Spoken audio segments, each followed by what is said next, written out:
The fog settled like a burial shroud over Red River Plantation as dawn broke across the Louisiana countryside on that autumn morning of 1838. The air hung heavy with the scent of cotton, mud, and something far more insidious: fear. It was a scent that Isaiah Miller had known intimately since childhood, one that seemed to permeate the very soil beneath his calloused feet as he moved silently through the mist toward the fields. At 32 years old, Isaiah's dark eyes carried the weight of a lifetime of suffering, yet retained a quiet intelligence that he'd learned to mask in the presence of white folk. His broad shoulders, once unbowed, now curved slightly inward, not from physical labor, but from the constant psychological burden of existing as property rather than person. "You're up early, Isaiah," came a voice that made his blood run cold. Mistress Eleanor Blackwood emerged from the shadows of the grand colonial home, her slender figure cutting a stark silhouette against the pale morning light. At 40, she remained a beautiful woman, fair-skinned with auburn hair that cascaded down her back in waves that appeared almost blood-red in certain light, but her beauty was like that of a venomous snake, alluring yet deadly. "Yes, Mistress Blackwood," Isaiah replied, lowering his gaze as he'd been conditioned to do. "Thought to get a head start on the day's picking. Weather looks to be turning soon." Eleanor approached him, the hem of her expensive silk dress gathering dew from the grass. She stood close enough that Isaiah could smell the lavender water she used, a scent that had become synonymous with dread among the plantation's slaves. "Always the diligent one, aren't you?" she said, her voice carrying the refined accent of old Virginia aristocracy. "That's why you're still here, Isaiah. You understand your place." Her words carried a weight that made Isaiah's skin crawl. Red River Plantation had gained a reputation throughout Natchitoches Parish. Slaves who arrived rarely left, except in pine boxes. Those who attempted escape were returned with horrific consequences that served as warnings to others. Yet it wasn't the physical brutality that distinguished Eleanor Blackwood's plantation from others.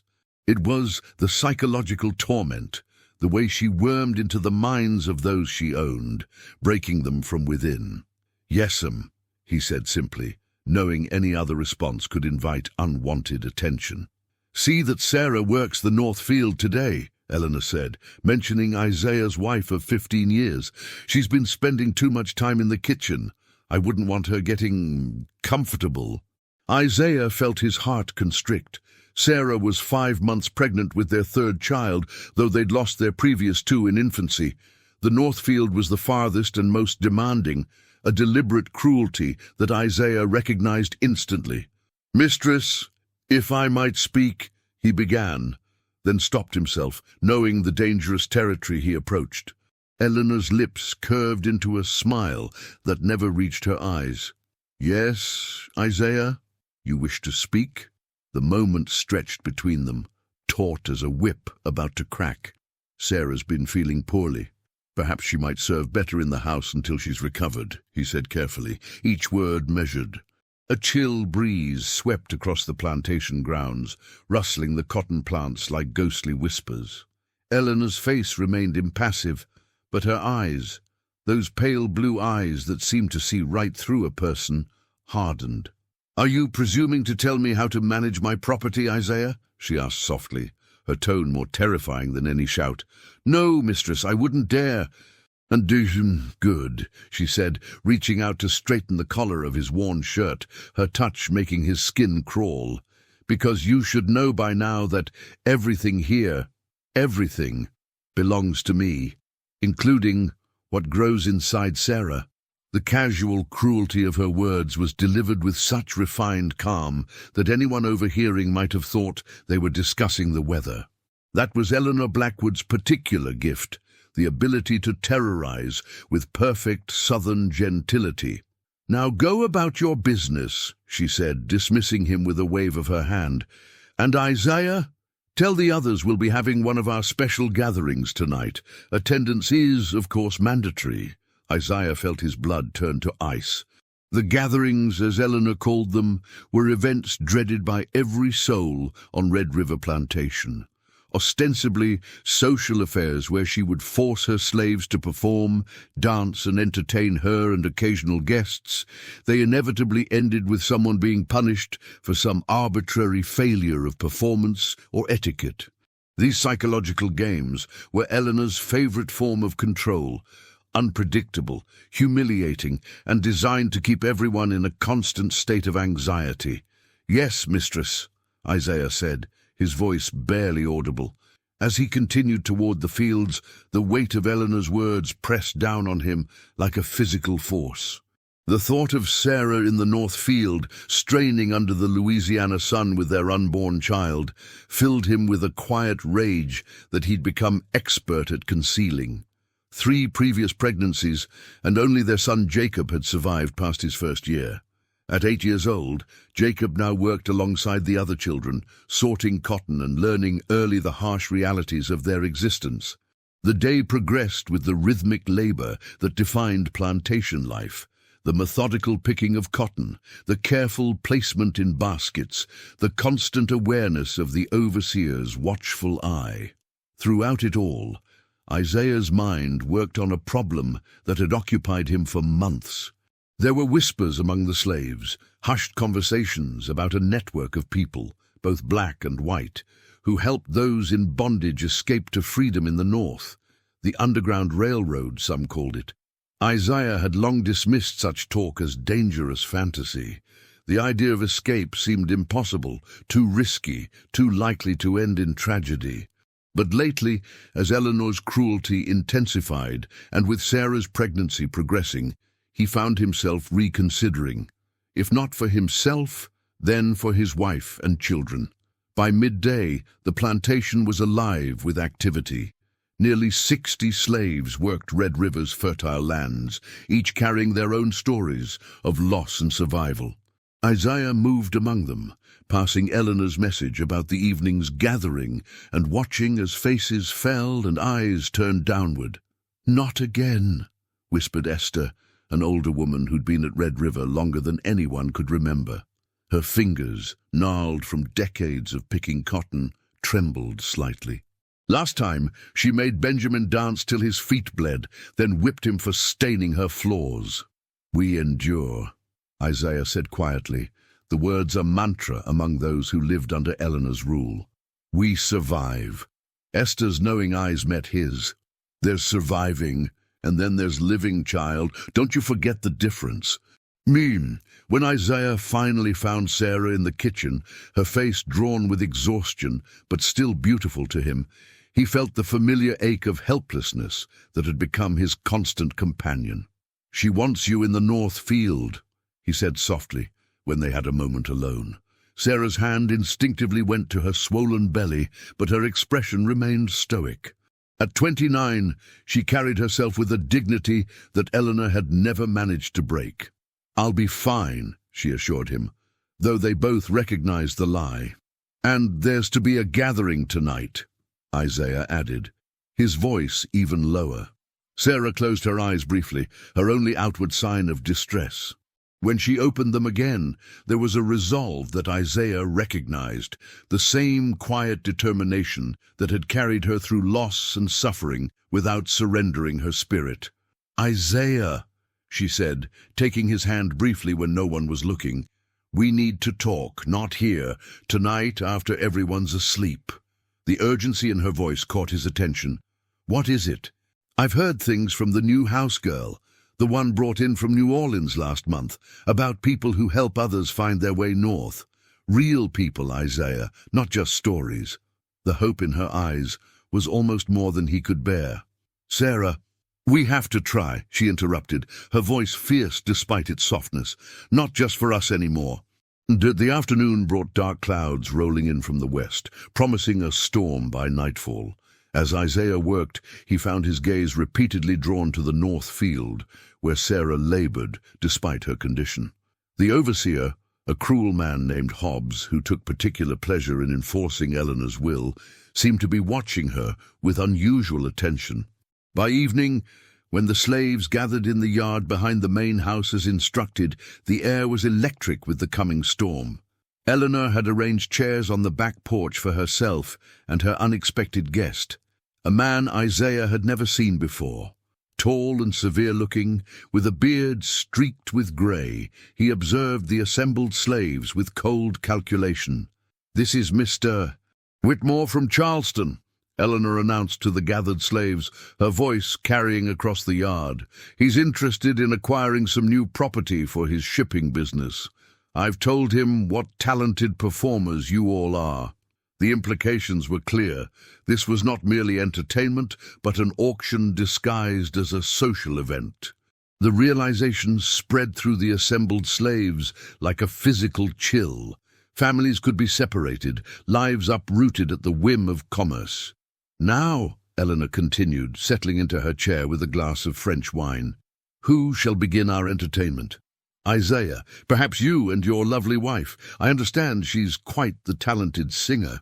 Isaiah felt dozens of eyes turn to him and Sarah, who stood slightly apart, her pregnancy visible beneath her dress. Eleanor's smile never wavered, but the malice behind it was unmistakable. This was punishment for his morning request, a reminder of who held power. "We would be honored, Mistress," Isaiah said, the words tasting like ash in his mouth. As thunder rumbled in the distance, Isaiah and Sarah moved to the center of the yard. The other slaves formed a circle around them, their expressions a mixture of sympathy and relief that they had not been chosen first. "A dance, I think," Eleanor said, sipping her wine. "Something lively to lift our spirits on this gloomy evening." Isaiah met Sarah's eyes, seeing his own fear reflected there, along with something else, a fierce determination. As one of the older men began a rhythmic clapping that others joined, creating a makeshift percussion, they began to dance. Not the lively entertainment Eleanor had demanded, but something older and deeper. Movements that told a story of their people, of suffering and survival. Eleanor's expression darkened. "I said something lively," she snapped. "This dreary shuffling won't do at all." But something had shifted in the yard. The rhythmic clapping continued, joined now by humming that seemed to rise from the very earth. The slaves, normally cowed into absolute obedience, maintained the rhythm as Isaiah and Sarah continued their defiant dance. Lightning flashed, illuminating the scene in stark white light. The circle of slaves moving now in subtle unity. Eleanor and her guest on the porch, their expressions hardening.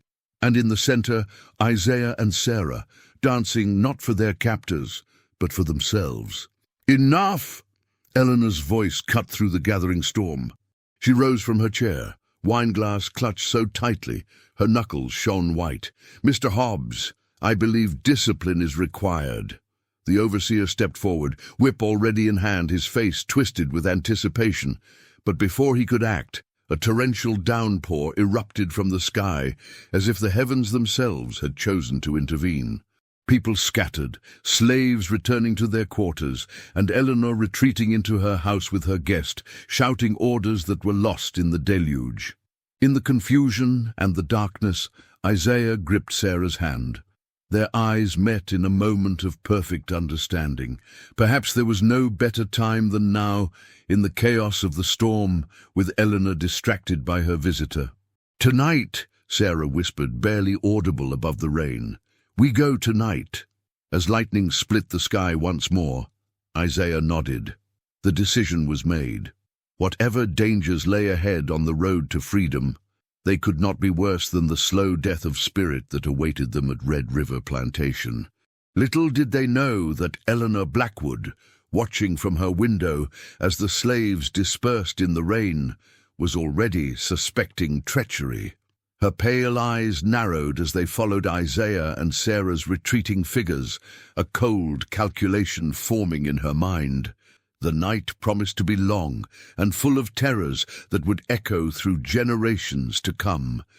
The storm that had interrupted Eleanor's macabre entertainment continued unabated, transforming the plantation into a world of mud, shadow, and relentless noise.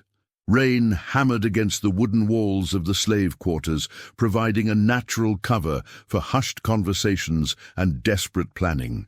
Isaiah and Sarah huddled in the corner of their small cabin, speaking in whispers despite the storm's cacophony. Their son Jacob slept fitfully on his pallet across the room, occasionally stirring at particularly loud thunderclaps. "Mama Rose gave me this," Sarah said, pulling a small cloth pouch from where she'd hidden it beneath a loose floorboard.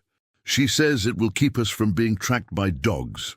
Isaiah took the pouch, feeling its contents, some mixture of herbs and powders that the elderly woman, known for her knowledge of old African ways, had prepared.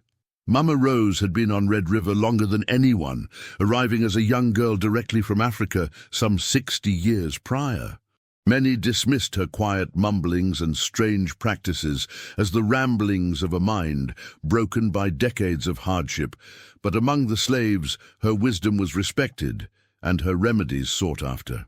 "Did you tell her our plans?" Isaiah asked, concern creasing his brow.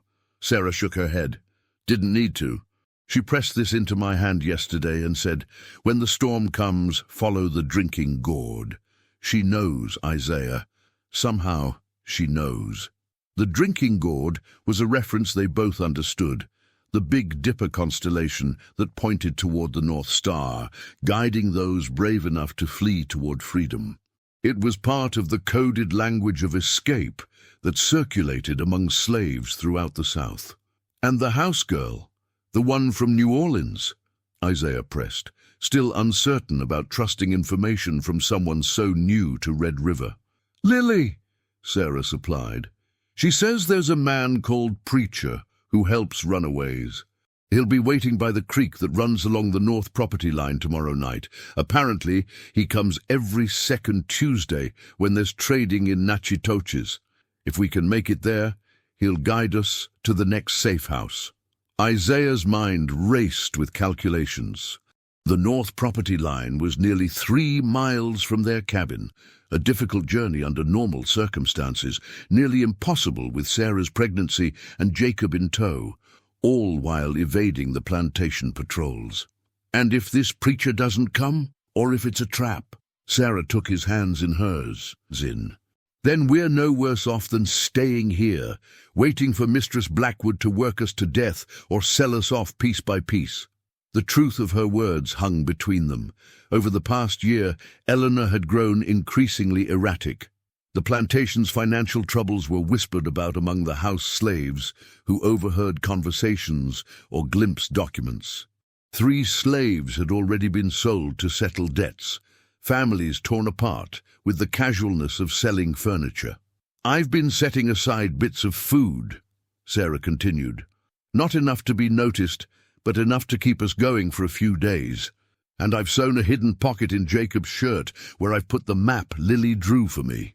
Isaiah marveled at his wife's foresight.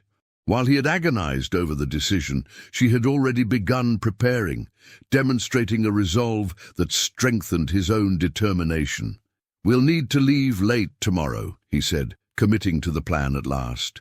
"After the midnight bell. The overseers drink heavily on Tuesdays. It's their weekly card game in the barn." As they continued refining their desperate plan, another conversation was taking place in the grand house that dominated Red River Plantation. Eleanor Blackwood sat across from her visitor, Mr. Whitmore, in her ornate sitting room. The storm lashed at the windows, but inside crystal glasses clinked as Eleanor poured more bourbon for her guest. "You have an impressive operation here, Mrs. Blackwood," Whitmore said, his Charleston accent pronounced, "though I must say I noticed a certain tension among your people this evening." Eleanor's smile was tight. "Managing property requires a firm hand, Mr. Whitmore, especially human property, with its unfortunate tendency toward ingratitude and rebellion." Whitmore nodded thoughtfully. "Indeed. I've found the same in my shipping business. The key is to balance fear with reward. Too much of either, and productivity suffers. My methods have served me well these past 8 years, since my husband's passing," Eleanor replied, a defensive edge creeping into her voice. "Red River's yields have increased every season under my management." And yet I understand from mutual acquaintances that you're seeking capital investment, Whitmore observed smoothly. One wonders why, with such successful methods. Eleanor's pale fingers tightened around her glass. Temporary cash flow issues. Nothing unusual in today's economic climate. Of course, Whitmore agreed, though his eyes, calculating and cold, suggested he understood more than Eleanor had revealed. Now, regarding the slaves you're willing to part with, I'm particularly interested in the young man who danced tonight. Isaiah, was it? He appears strong, intelligent, and his wife as well, despite her condition. A flash of irritation crossed Eleanor's face. Isaiah is not for sale. He has particular value to the operation here. Every man has his price, Mrs. Blackwood, Whitmore replied. Or in this case, perhaps I should say every woman has her price. The thinly veiled reference to Eleanor's financial difficulties hung in the air between them. Outside, lightning flashed, briefly illuminating the room in harsh white light, casting strange shadows across Eleanor's face. 2,000 for the pair, she said suddenly. Isaiah and Sarah, a fair price considering her condition. Whitmore raised an eyebrow. A fair price would be 1,500, given the risk that she might lose the child. But I'm prepared to offer 1,700 as a courtesy. You would separate them from their son? Eleanor asked, not out of compassion but curiosity about Whitmore's business practices. The boy is young enough to be trained for house service, Whitmore replied with a shrug. I could add another 200 for him. Eleanor swirled the bourbon in her glass, considering the offer. The truth, which she would never admit to Whitmore, was that her financial situation was far more dire than rumors suggested. The plantation was mortgaged to its limits, and 2 successive poor harvests had left her unable to meet her obligations. Selling some of her slaves was not merely a business decision, but a necessity. I'll consider your offer, she said finally. But I should warn you, Isaiah has been showing signs of rebelliousness lately. I've managed to control it thus far, but he may require special handling. Whitmore smiled coldly. I have considerable experience breaking difficult specimens, Mrs. Blackwood. It can even be quite entertaining with the right approach. Their conversation continued late into the night, moving from business to more personal matters as the bourbon level in the decanter steadily decreased. Eleanor, despite her usual caution, found herself revealing more than she intended about her methods of control, her particular enjoyment of psychological torment, and her growing paranoia about potential escape attempts. They whisper, you know, she confided, her speech slightly slurred, when they think no one's listening, about people who helped them run away, abolitionists and Negro lovers. She spat the words with disgust. I've had 2 try to escape in the past year, made examples of them, of course. Of course, Whitmore agreed, watching Eleanor with increasing interest. And what form did these examples take? Eleanor's lips curved in a smile that transformed her beautiful face into something monstrous. I find that physical punishment alone is quickly forgotten. True discipline requires something more memorable. As she described her methods, punishments designed to break not just bodies, but minds and spirits, Whitmore's expression shifted from professional interest to something darker, more personal. By the time Eleanor had exhausted both her stories and the bourbon, a tacit understanding had formed between them, an alliance of shared cruelty and mutual benefit. I believe we can do business together, Mrs. Blackwood, Whitmore said, as he prepared to retire to the guest room. I'll have my final decision on your slaves by tomorrow evening. After Whitmore had gone upstairs, Eleanor remained in the sitting room, staring out at the storm. Something about the evening's events had unsettled her. The subtle defiance in the slaves' performance, the way they had moved in unison despite her commands. It reminded her uncomfortably of the early days after her husband's death, when she had first taken control of Red River and faced challenges to her authority. She had crushed those challenges with calculated brutality, establishing her dominance through a combination of physical punishment and psychological manipulation. But maintaining such control required constant vigilance against the ever-present threat of rebellion. With a sudden decision, Eleanor pulled on a shawl and summoned Hobbs, who was never far from the main house. Despite the late hour and the raging storm, the overseer appeared promptly at her call. "Ma'am," he said, water streaming from his hat and coat as he stood in the doorway. "Double the night patrol," Eleanor ordered. "I want eyes on the slave quarters until morning. Something's brewing. I can feel it." Hobbs nodded, long accustomed to Eleanor's intuitions about potential trouble. "Any slaves in particular you want watched?" "Isaiah and his family," Eleanor said without hesitation. "If they so much as step outside to relieve themselves, I want to know about it." After Hobbs departed to arrange the increased patrols, Eleanor poured herself one final glass of bourbon and settled into her late husband's chair by the fireplace. James Blackwood had been a stern but fair master, respected even by those he owned. Eleanor had despised his weakness, his occasional acts of kindness that she saw as undermining proper order. When James had suddenly taken ill 6 months after their marriage, few had suspected Eleanor's hand in his demise. The local doctor had declared it a natural apoplexy, never thinking to look for signs of the slow-acting poison Eleanor had administered over weeks. At 32, Eleanor had found herself the sole owner of Red River Plantation, with all the power and authority she had coveted. Now, 8 years later, that empire was threatened by financial ruin, and Eleanor found herself facing the prospect of selling the very tools of her power, the human beings whose suffering brought her such satisfaction.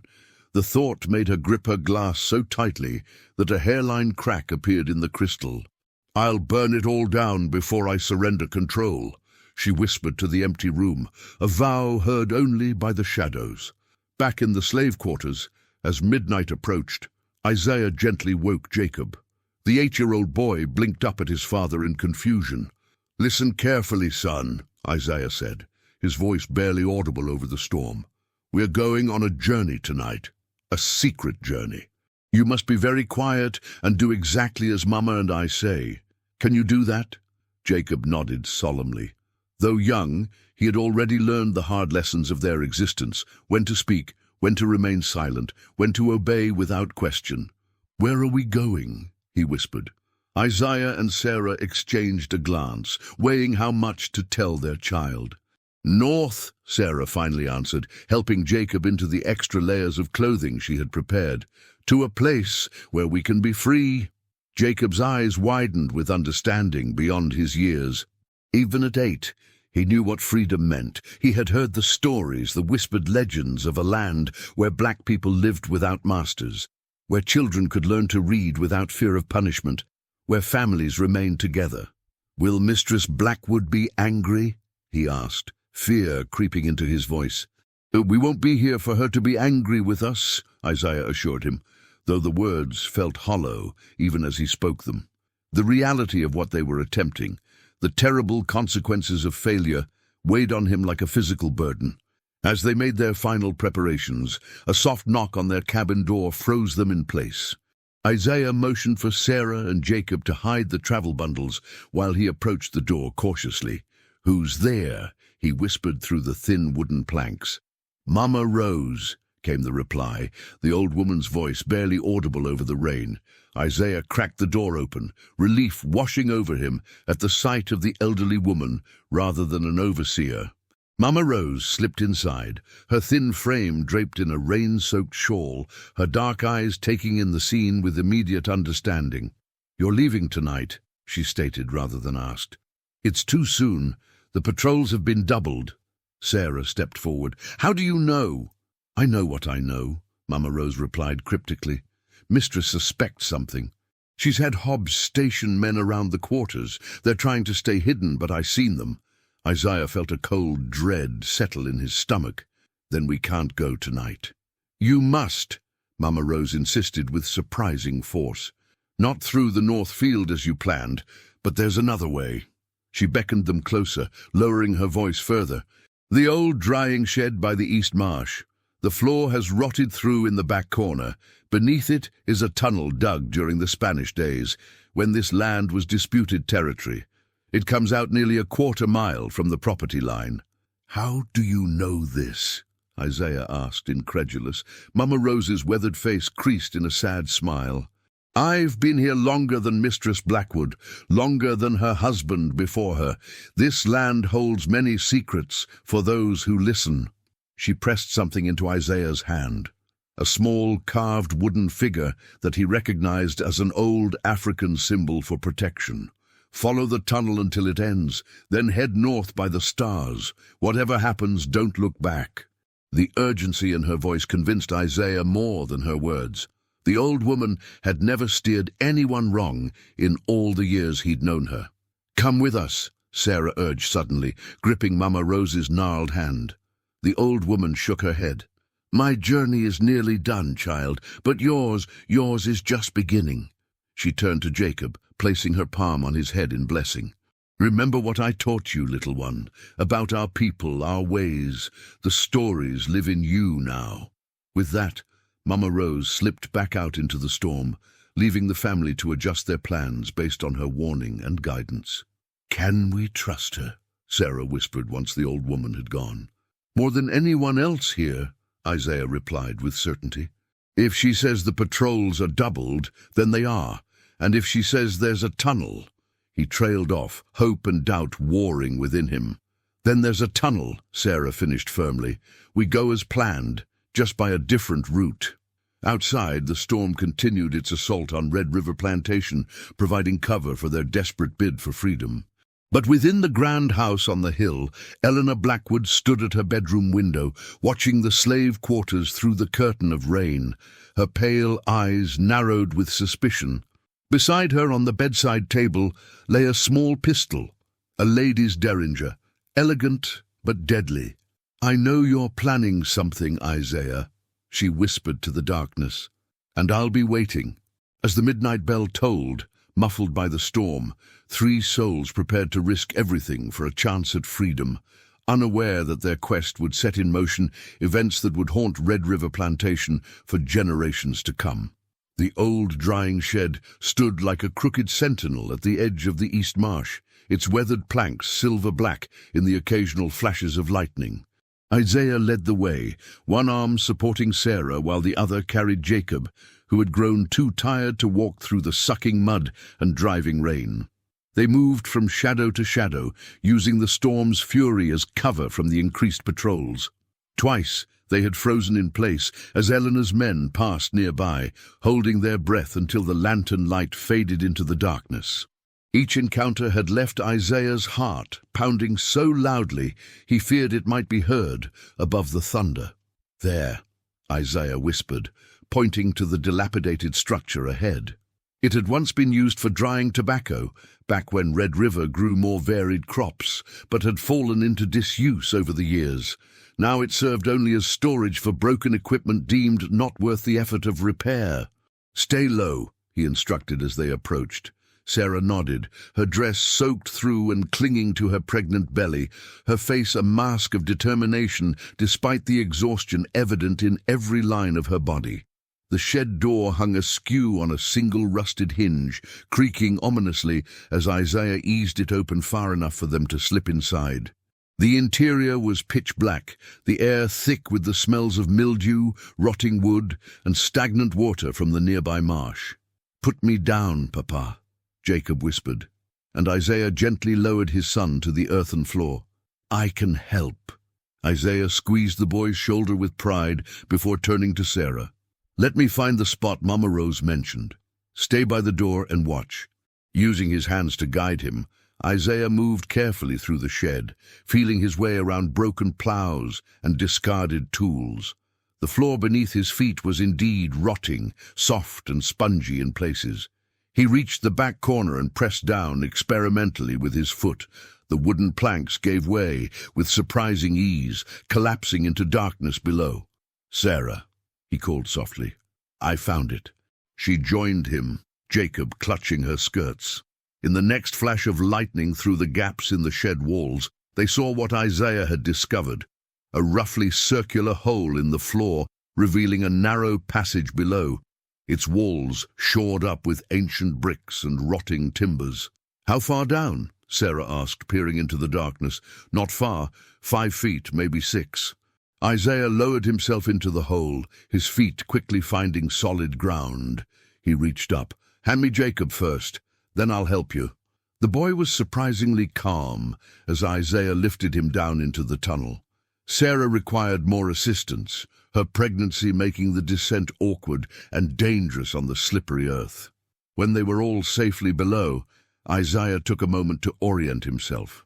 The tunnel stretched before them, barely tall enough for him to stand upright, and so narrow that Sarah's shoulders nearly brushed both walls. "We need light," he murmured, suddenly regretting not bringing a candle. "I have this," Jacob said, reaching into his pocket and producing a small tin box containing a piece of flint, a striker, and a stub of candle, one of the few possessions he'd managed to keep hidden from the overseers. Isaiah looked at his son with surprise and newfound respect. "Where did you get that?" "Mama Rose gave it to me last month," Jacob explained, as Isaiah carefully lit the candle. "Said I might need it someday." The old woman's foresight continued to astonish Isaiah. By the flickering candlelight, they began their journey through the tunnel, moving as quickly as they dared over the uneven ground. In some places, the passage had partially collapsed, forcing them to crawl through narrow openings.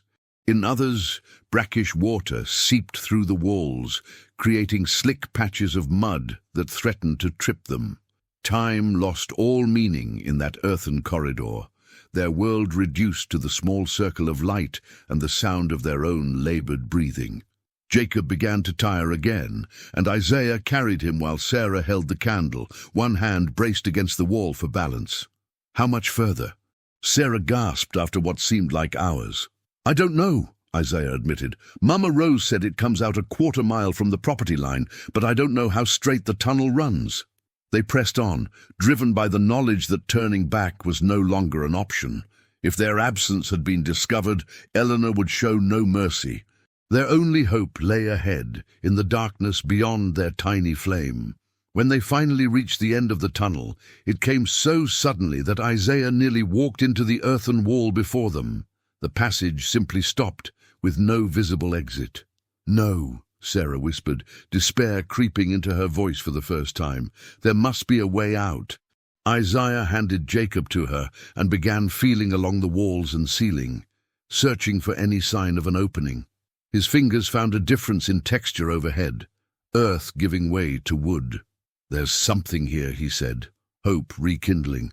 "A trapdoor, I think." He pushed upward experimentally and felt the wooden barrier move slightly. Bracing himself, Isaiah put his shoulder to the trapdoor and heaved with all his strength. With a shower of dirt and rotting leaves, the door gave way, revealing a patch of stormy sky above. Isaiah pulled himself up first, emerging into what appeared to be a thicket of brambles that had grown over the tunnel exit, concealing it from casual observation. They had emerged in wooded area, the trees providing some shelter from the continuing rain. After helping Sarah and Jacob up, Isaiah took a moment to get his bearings. Without the sun or stars visible through the storm clouds, it was difficult to determine which direction was north. "The moss," Sarah said, pointing to a nearby tree. "It grows thicker on the north side." Isaiah nodded, impressed again by his wife's knowledge. "We need to find the creek Lily mentioned, the one where Preacher is supposed to meet us." "If he's even there in this weather," Sarah added, giving voice to the doubt they both felt. They set off through the woods, moving as quietly as the storm would allow. The rain had lessened somewhat, but the ground was treacherous, slick with mud and hidden roots that threatened to trip them at every step. Jacob walked between them now, holding both their hands for support. As they crested a small rise, Isaiah suddenly pulled them down into a crouch.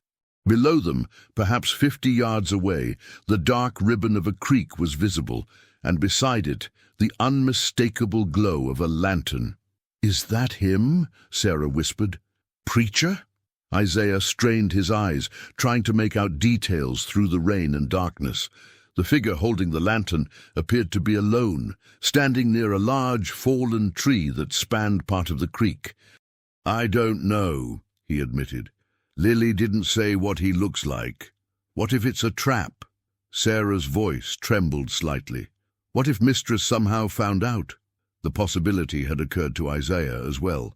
Eleanor Blackwood was known for her cunning, and the increased patrols suggested she suspected something, but they had come too far to turn back now. "Stay here with Jacob," he decided. "I'll approach alone. If anything happens, if you hear any sign of trouble, run north and don't stop." Sarah gripped his arm. "Isaiah, we've come this far," he said, covering her hand with his own. "Trust me." After pressing a kiss to Sarah's forehead and squeezing Jacob's shoulder reassuringly, Isaiah began making his way down the slope toward the creek. He moved from tree to tree, using them as cover, his eyes never leaving the figure with the lantern. As he drew closer, he could see that the man was tall and lean, dressed in dark clothing that blended with the night. A wide-brimmed hat shielded his face from the rain. There was something in his posture, a watchfulness, a tension, that made Isaiah approach with caution. When he was perhaps 20 feet away, the man suddenly spoke without turning. "You're late," he said, his voice deep and calm. "I was about to leave." Isaiah froze, uncertain how to respond. The man turned then, lifting his lantern higher to illuminate them both. Isaiah saw a face weathered by years and hardship, a white man, perhaps 50, with a close-cropped grey beard and eyes that seemed to see right through him. "You are from Red River?" the man asked when Isaiah remained silent. "How do I know I can trust you?" Isaiah countered, still keeping his distance. A hint of a smile crossed the man's face. "You don't, just as I don't know if I can trust you. But we're both here, in this storm, at this ungodly hour. Must be a reason for that." There was something straightforward about the man that Isaiah found reassuring. "Are you preacher?"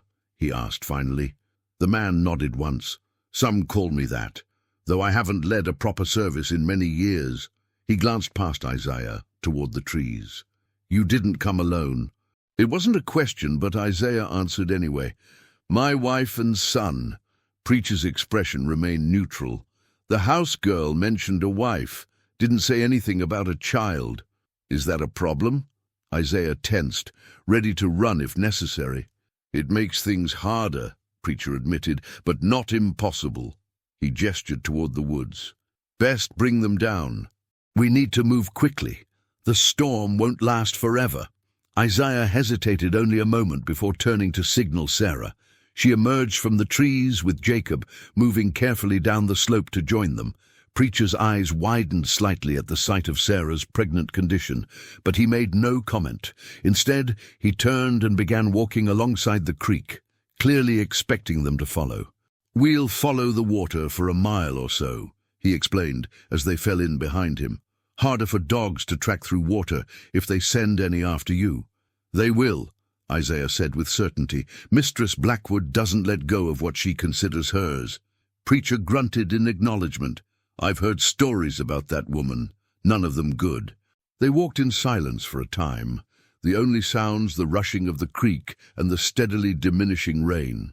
Jacob, despite his exhaustion, kept pace admirably, seeming to draw strength from the growing distance between himself and Red River Plantation. "How far to the next safe house?" Sarah asked eventually, one hand resting on her swollen belly. 10 miles, Preacher replied. "But we won't make it that far before dawn. There's a place about 3 miles ahead, an old trapper's cabin I use sometimes. We'll rest there during daylight, then continue tomorrow night." The news that they would have shelter soon visibly lifted Sarah's spirits. She straightened her shoulders, finding new reserves of energy. As they walked, Isaiah's mind turned to the question that had been troubling him since they'd decided to flee. "Why do you help people like us?" he asked Preacher. "You're taking a terrible risk." The older man was silent for so long that Isaiah thought he might not answer. When he finally spoke, his voice was low and tinged with an old pain. 20 years ago I was a different man. Owned a small plantation in Mississippi. Had slaves myself, not many, just 5. Thought I was a good master because I didn't beat them, let families stay together. He paused, his face hidden in the shadow of his hat. Told myself that was enough to make it right. The creek beside them gurgled over rocks, punctuating the night with its constant motion. Had a man named Thomas, strong, smart, could read though I never taught him. One night he ran. I was furious, thought I'd given him a good life, couldn't understand why he'd leave. So I tracked him, caught him 3 days later. Preacher's voice had taken on a distant quality, as if he were seeing not the dark woods around them, but the scenes from his past. I was going to make an example of him. Brought him back in chains, gathered everyone to watch his punishment, and then I looked in his eyes, really looked. Preacher's pace slowed. Know what I saw there? Not fear, not anger, just this terrible hope. Hope that I might kill him, rather than send him back to a life in chains. The simple statement hung in the air between them, weighted with decades of regret. That night I let them all go, pointed them north, and gave them what supplies I could, sold the plantation a month later, and have been doing this work ever since. He turned slightly, meeting Isaiah's gaze. Does that answer your question? Isaiah nodded, understanding now why the man was called preacher despite his disclaimer. There was something of the pulpit in the way he spoke, a man who had found his true calling not in church, but in the dangerous work of shepherding souls to freedom. Their journey continued through the lessening rain, each step taking them farther from bondage. Jacob began to stumble with exhaustion, and Isaiah once again carried him. Sarah's pace slowed as well, her breathing becoming labored. Not much further, Preacher assured them, as they followed the creek around a bend. Cabin's just ahead. As the words left his mouth, a sound cut through the night that turned Isaiah's blood to ice. The distant but unmistakable baying of hounds. They found the tunnel, he said, his voice tight with fear. They're tracking us. Preacher's face hardened. So soon. Someone must have talked. He quickened his pace. We need to reach the cabin. I have supplies there that might help. Sarah's eyes were wide with terror. How far behind are they? Hard to say in this weather, Preacher replied. Sound carries strangely. Could be a mile, could be 3. They pushed on with renewed urgency, the distant howls spurring them forward despite their exhaustion. Jacob, sensing the danger, made no complaint as Isaiah carried him at a near run through the increasingly difficult terrain. When the cabin finally came into view, a low, sturdy structure nestled against a hillside, it seemed to Isaiah like salvation itself. Preacher unlocked the heavy wooden door and ushered them inside, quickly lighting a lantern to reveal a simple but well-maintained interior. We can't stay, Isaiah said, setting Jacob down on a rough wooden bench. The dogs will lead them straight to us. We won't, Preacher agreed, moving to a trunk in the corner and pulling out several items. But we can buy some time. He handed Isaiah a small bottle. Red pepper and tobacco juice. Sprinkle it on your trail, plays havoc with a dog's nose. To Sarah he gave a bundle of clean, dry clothing. Change quickly. Leave your wet things here. They carry your scent. As they followed his instructions, Preacher continued removing items from the trunk. Food, a compass, a small pistol that he checked and loaded with practiced efficiency. He worked with the calm precision of a man who had faced similar situations many times before. There's an old quarry about 2 miles north of here, he explained, as he packed the supplies into a canvas bag. Used to be a copper mine. The tunnels run for miles underground. If we can reach it, we can lose them in the maze. And if we can't? Sarah asked, now dressed in the clean, dry clothes that were too large for her, but infinitely more comfortable than her sodden dress. Preacher's expression was grim. Then we fight. The howls of the dogs sounded closer now, driving home the urgency of their situation. Within minutes they had gathered what they needed and were back outside, Preacher carefully locking the cabin behind them. This way, he said, leading them away from the creek for the first time, up a steep path that wound through dense undergrowth. Stay close. They moved as quickly as Sarah's condition would allow, Preacher occasionally stopping to sprinkle the pepper mixture across their trail. The rain had stopped entirely now, and through breaks in the clouds, stars began to appear, including, Isaiah noticed with a surge of hope, the North Star. As they crested a ridge, a new sound reached them, voices, human voices calling to each other in the distance. Eleanor's search party was drawing closer, guided by the baying hounds. "How many do you think?" Isaiah asked Preacher in a whisper. From the sound, maybe 5 or 6 men. Preacher's face was grim. Too many to fight, even with the advantage of surprise. They pressed on through the night, their pace slowing as Sarah struggled with the increasingly difficult terrain. Isaiah supported her as best he could, while Jacob, showing remarkable resilience, kept up without complaint.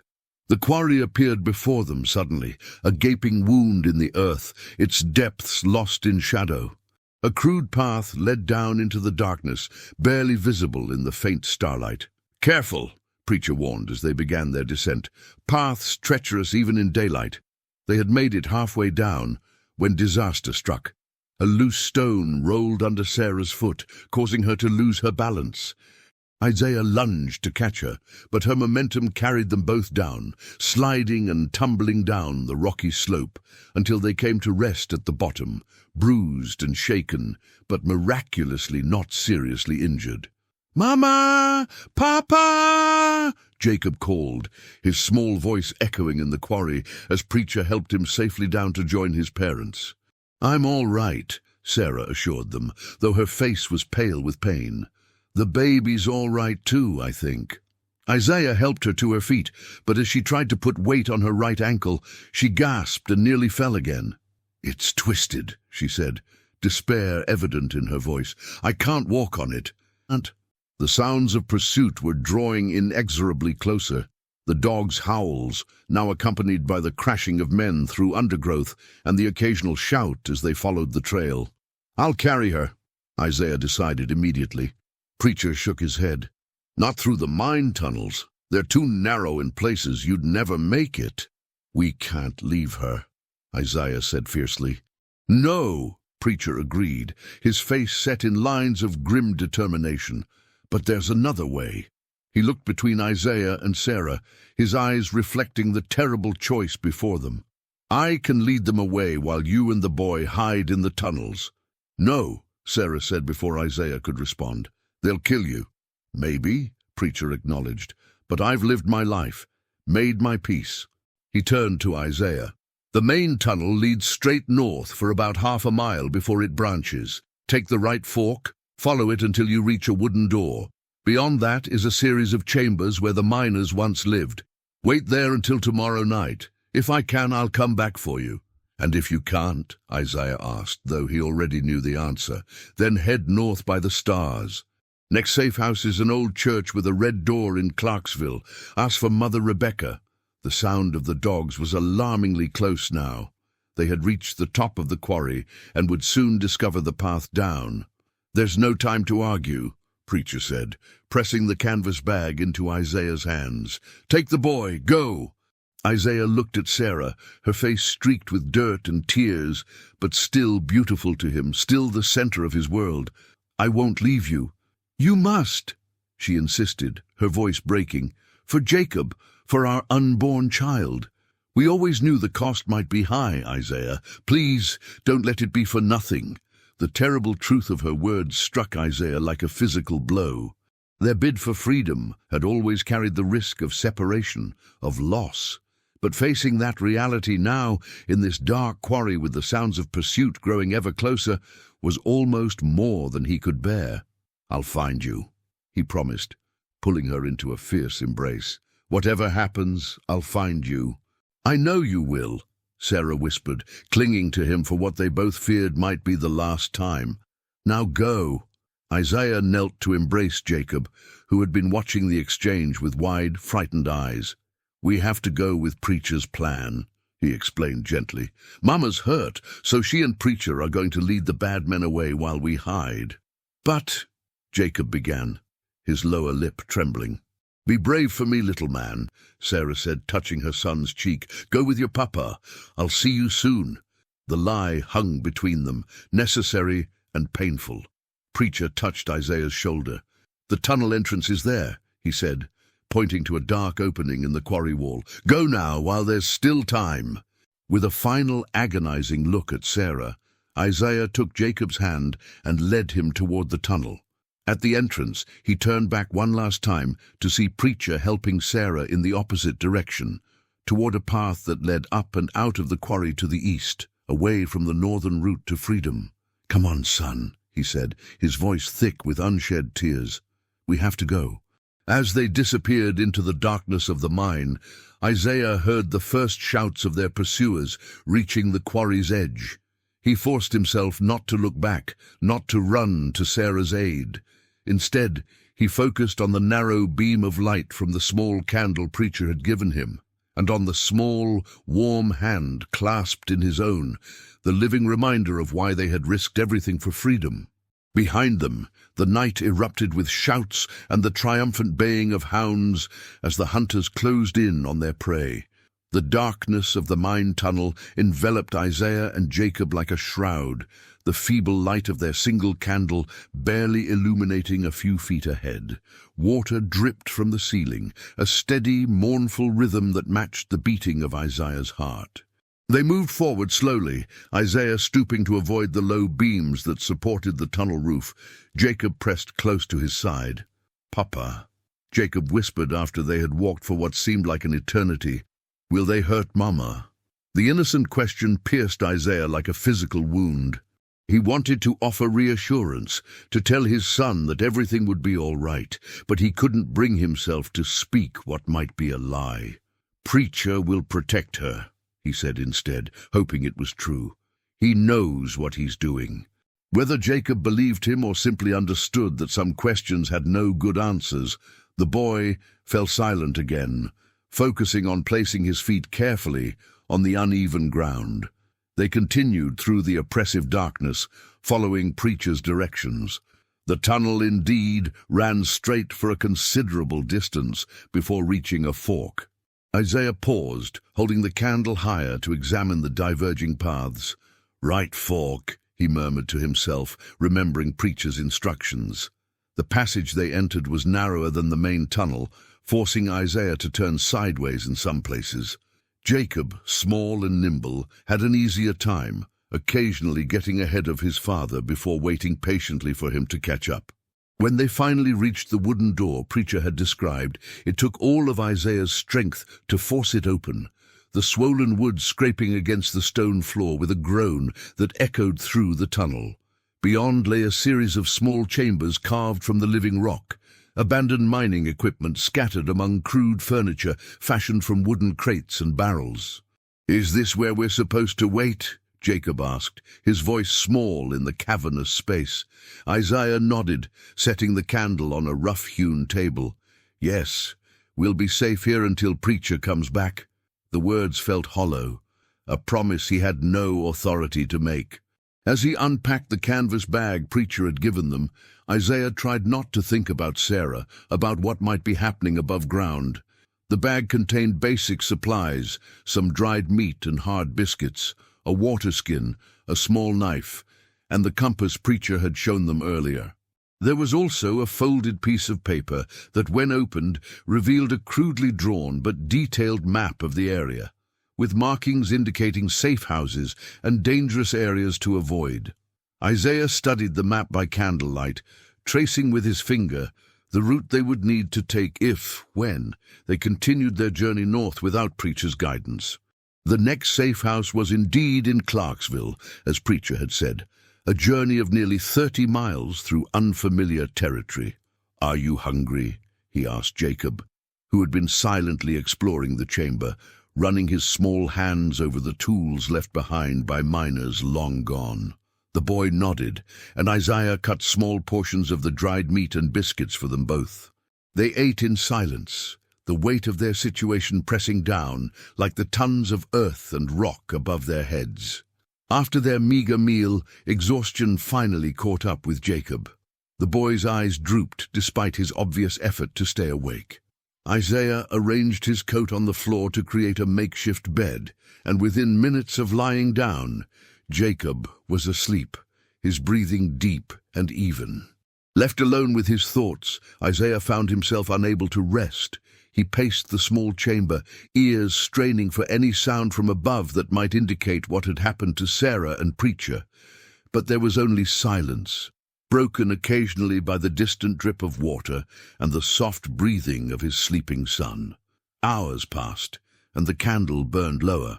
Isaiah knew he should conserve it, but couldn't bring himself to face complete darkness. Instead, he continued his vigil, alternately studying the map and watching over Jacob, all the while fighting the rising tide of despair that threatened to overwhelm him. It was in this state of exhausted vigilance that Isaiah finally heard it, a sound different from the ambient noises of the mine. Footsteps, slow and uneven, approaching the wooden door. He tensed, picking up the knife from the table and positioning himself between the door and his sleeping son. The footsteps stopped just outside, followed by a pause that seemed to stretch for an eternity. Then came a soft knock. "Isaiah?" The voice was barely audible through the thick wood, but unmistakably Preacher's. Relief washed over Isaiah as he hurried to open the door. The sight that greeted him, however, turned that relief to ash in his mouth. Preacher stood swaying in the doorway, his clothes torn and bloody, one arm hanging uselessly at his side. His face was a mask of bruises, one eye swollen shut, but it was the absence beside him that froze Isaiah's heart. "Where's Sarah?" he demanded, helping the injured man into the chamber. "Where's my wife?" Preacher slumped onto a wooden crate, his breathing labored. "They took her," he said, each word clearly causing him pain. "Back to Red River." The simple statement hit Isaiah like a physical blow. He staggered backward until his legs struck the table. "How?" he asked, his voice hollow. "What happened?" Preacher accepted the waterskin Isaiah offered, taking a small sip before speaking. "We led them east, away from here. Made it almost 2 miles before they caught up to us at a clearing. I tried to hold them off." He gestured to his injuries. "But there were too many." Hobbs was leading them, with Mistress Blackwood herself riding alongside. Isaiah's blood ran cold at the mention of Eleanor Blackwood. "She came herself?" Preacher nodded grimly. "Never seen such hatred in a woman's eyes. She—" He hesitated, clearly weighing whether to continue. "Tell me," Isaiah insisted, needing to know despite the pain it would bring. "She had Sarah tied to her horse," Preacher said, his good eye filled with sympathy. "Said she was taking her property back where it belonged. Said—" He paused again. "Said she'd make an example of her that would ensure no one from Red River ever tried to run again." Isaiah closed his eyes, overwhelmed by a wave of guilt and grief so profound it threatened to bring him to his knees. He had left Sarah, left her to face Eleanor's wrath alone. "I have to go back," he said, the decision crystallizing in his mind as soon as the words left his mouth. "I have to save her." "You can't," Preacher replied, his voice firm despite his weakened state. "That's exactly what Blackwood wants, to lure you back. She set some of her men to watch the area, knowing you'd try to return." "I don't care," Isaiah said, his voice rising enough that Jacob stirred in his sleep. "I won't abandon my wife." Preacher leaned forward, his good eye intense. "And what about your son? What happens to him if you're captured or killed? What happens to your unborn child if both parents are lost?" The questions cut through Isaiah's desperate resolve, forcing him to confront the impossible choice before him. Saving Sarah meant risking Jacob's future, perhaps his very life. But continuing to freedom meant leaving Sarah to a fate he couldn't bear to contemplate. "There must be a way," he said, more to himself than to Preacher, "some way to save them all." Preacher was silent for a long moment, his expression thoughtful despite his pain. "Perhaps there is," he said finally, "but not by charging back to Red River now. Not when Blackwood is at her most vigilant." "What then?" Isaiah demanded. "Wait until she's—" He couldn't finish the thought. "Wait until you and the boy are safely away," Preacher clarified. "Get to Clarksville, to Mother Rebecca. She has connections, people who might be able to help." He paused, choosing his words carefully. "There are ways to legally challenge ownership, Isaiah. Not easy, especially in Louisiana, but possible with the right help." Legal challenges take time, Isaiah replied bitterly. Time Sarah doesn't have. Yes, Preacher acknowledged, but there are other methods too. Mother Rebecca's network includes people who specialize in retrievals. The implication was clear. There were those within the Underground Railroad who did more than guide runaways to freedom. They actively worked to free those still in bondage. How long? Isaiah asked, hope kindling despite his despair. How long before they could try? I don't know, Preacher admitted. But it's Sarah's best chance, and yours and Jacob's. He gestured to the boy, still mercifully asleep despite their conversation. Think of him, Isaiah. What would Sarah want you to do? The question struck Isaiah to his core, because he already knew the answer. Sarah would want their son safe, above all else. She had made that clear in her final words to him. When can we leave? He asked, his decision made, though it felt like tearing out a piece of his own heart. Soon, Preacher said, relief evident in his voice. I need to rest first. Just a few hours. Then we'll make for the north exit of the mine. It comes out about 5 miles from here, far enough from where they caught us that we should have a clear path. Isaiah nodded, his mind already racing ahead to what would come next. The journey to Clarksville, finding Mother Rebecca, setting in motion whatever plan might have a chance of rescuing Sarah. He would not give up, would not accept permanent separation. Somehow, he would find a way to make his family whole again. You should rest too, Preacher advised, seeing the exhaustion etched in Isaiah's features. The days ahead will test us both. Though he doubted he could sleep, Isaiah nodded again and settled himself on the floor near Jacob, one hand resting protectively on his son's small shoulder. To his surprise, exhaustion claimed him almost immediately, pulling him down into a darkness deeper than the mine around them. His dreams were filled with Sarah, her smile, her voice, her touch. And beneath those tender memories, like a dark current pulling him under, was the image of Eleanor Blackwood's pale, hate-filled eyes.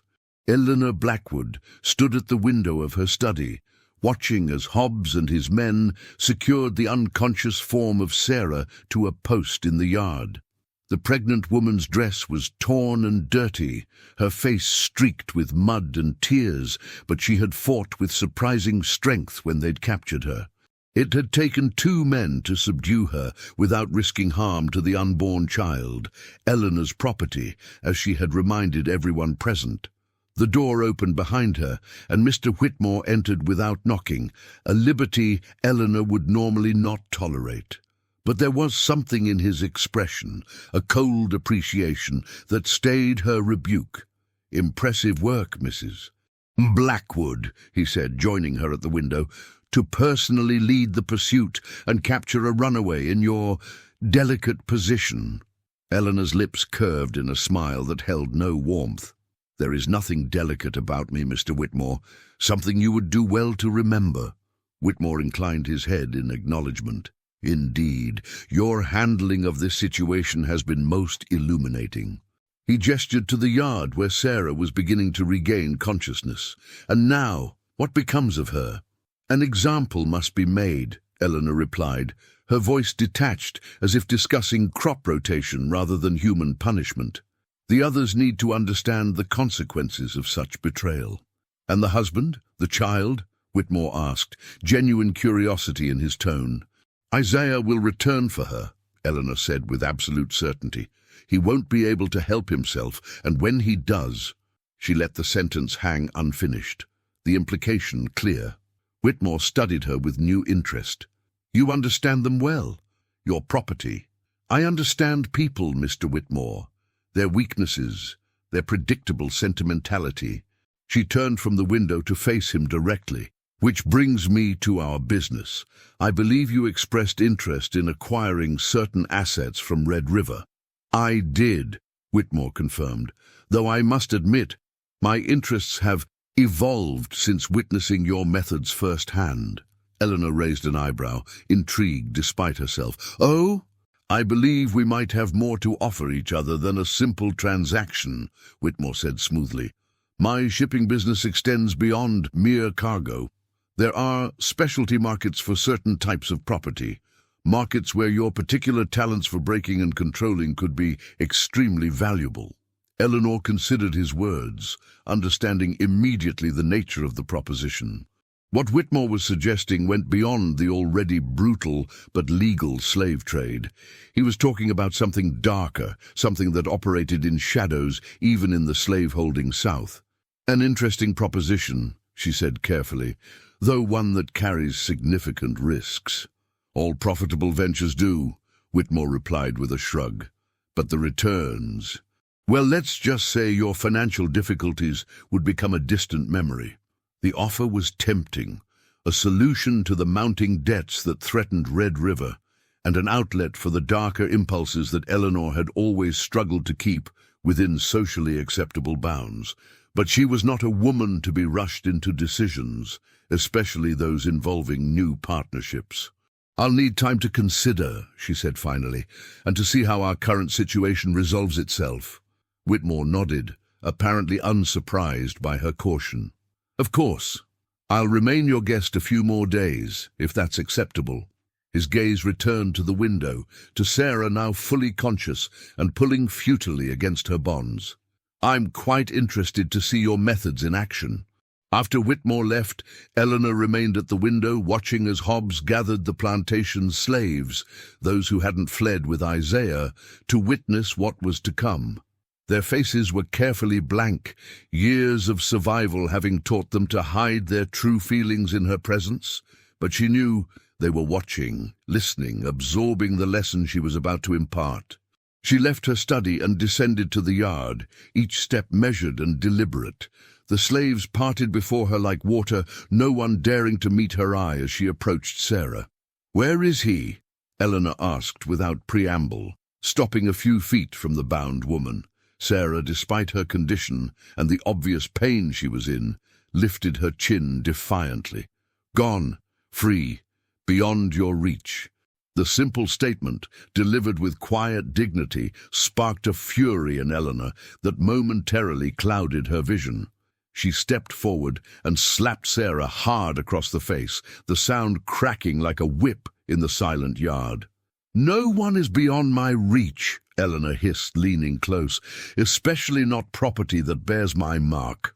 Sarah said nothing, but her eyes, dark and unafraid, spoke volumes. It was a look Eleanor had seen before, in slaves who had somehow maintained an inner core of selfhood despite everything. It was a look she hated, one she had dedicated herself to extinguishing wherever she found it. "You think your husband has escaped?" Eleanor continued, raising her voice so all could hear. "You think your son is free? They'll return, Sarah. Isaiah will come for you. And when he does, you'll wish he hadn't." Still, Sarah maintained her silence, her gaze unwavering. It was as if, having committed to their desperate bid for freedom, she had crossed some threshold beyond fear. Infuriated by this silent defiance, Eleanor turned to address the assembled slaves. "Let this be a lesson to all of you. There is no escape from Red River. No freedom waiting beyond these fields, only punishment and pain for those foolish enough to try." She nodded to Hobbs, who stepped forward with a whip. But as he raised his arm, Eleanor stopped him with a gesture. "No," she said, a new idea forming. "Not yet. Take her to the old storage cellar. No food, no water. Let her consider her situation in darkness." She turned back to Sarah, her voice dropping to a whisper, meant only for the pregnant woman's ears. "We'll wait for Isaiah together, you and I. And when he comes, when he walks willingly into my hands to save you, then you'll truly understand what it means to belong to me." As Sarah was dragged away, her face still set in lines of defiant dignity, Eleanor felt a curious mixture of rage and anticipation. The coming days would require patience, but the eventual reward, the complete breaking of Isaiah and Sarah's spirits, would be worth the wait. What Eleanor Blackwood could not know, as she stood in the yard of Red River Plantation, laying plans for a revenge that bordered on obsession, was that her actions that day would set in motion events that would echo through generations.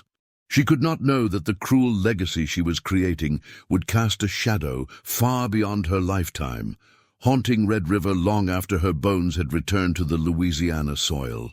And she could not know that nearly 2 centuries later her name would still be spoken in whispers, a cautionary tale of cruelty and its inevitable consequences, the mistress of Red River who danced with her slaves at midnight and whose spirit, it was said, could never find rest. Natchitoches Parish, Louisiana, present-day Dr. Eliza Montgomery stood on the overgrown driveway of what had once been Red River Plantation, a gentle October breeze stirring the Spanish moss that draped the ancient oak trees lining the approach. At 42, Eliza had spent her academic career studying the history of American slavery, specifically the psychological methods of control employed on plantations throughout the South. But this project was different, more personal, more urgent. "Are you sure you want to do this?" her research assistant Marcus asked as he unloaded equipment from their rented SUV. "We could still focus on the documented cases, stick to the archives." Eliza shook her head, her gaze fixed on the dilapidated remains of the plantation house in the distance. "The archives only tell part of the story, Marcus. What happened here was different. The psychological torture Eleanor Blackwood inflicted was unlike anything else I've studied." "Because of the dreams?" Marcus asked carefully.